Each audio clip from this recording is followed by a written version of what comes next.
Welcome ladies and gentlemen, this is Stardust here, and today I'm going to be reviewing the Red Room Takeover event in Marvel's Avengers.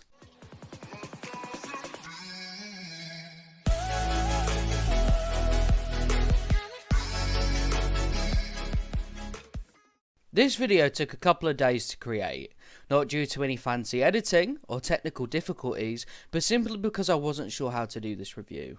I could simply review Red Room itself, or my thoughts on the entire game surrounding this event, so I'm going to do both. Red Room begins once again as you drop into a casual Thursday reset. If you all watched my Ruskaya Protocol review, you'll know that I'm heavily against this. A small cinematic, audio cue, or something to tell the player that something is happening is the way forward, if you want these events to actually feel special.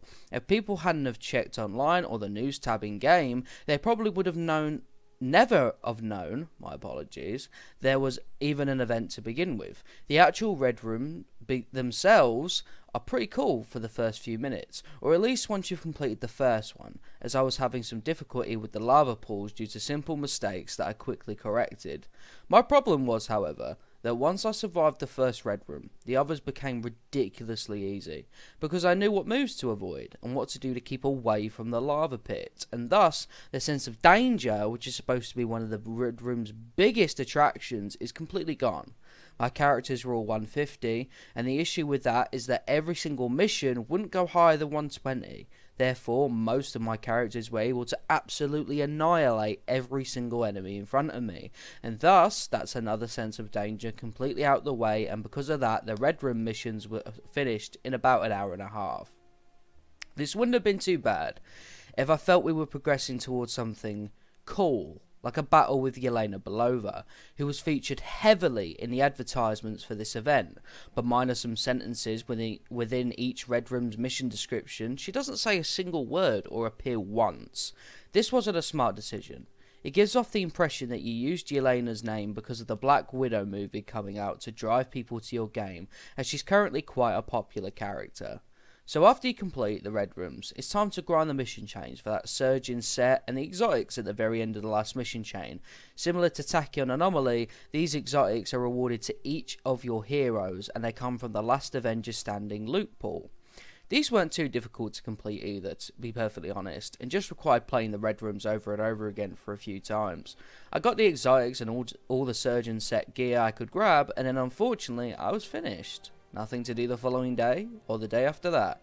I felt punished for playing that day because now I'm excluded from an 11-day event, and all I can do to continue is grind for comic books in these Red Rooms. My first piece of feedback for these events is that this can't be how you do an event. You must keep the player back every single day for something new to do that's tied to the event. An event should not have an endpoint, especially if it only lasts 11 days.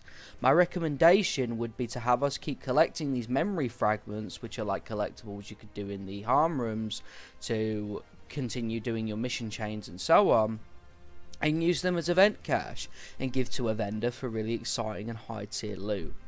Now you're probably wondering, Stardust, you mentioned that you didn't know how to review it, but you just did there. Well, now I'm going to discuss what this means for me as a player. I've been playing Marvel's Avengers quite religiously since launch back on September 1st last year, during the early access period for the game. And one thing I can comfortably say is that I don't believe this game has quite captured the faith of people like they promised after quite a bad launch period, thus having stuff like a Yelena advertisement and her not being there.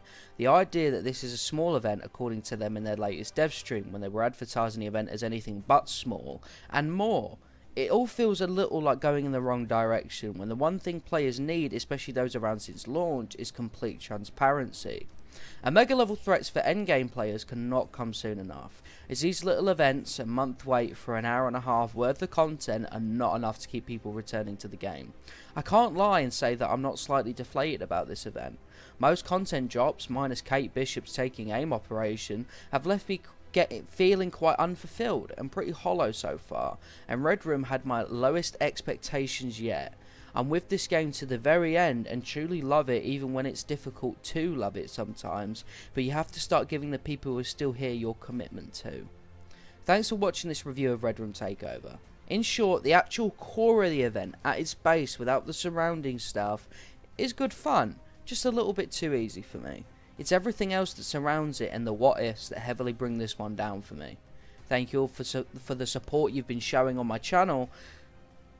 I love it all, and it's honestly amazing, and I'm very lucky to have such a supportive community. Thank you all, and peace. Tell me pretty lies, look me in the face, tell me that you love me, even if it's fake.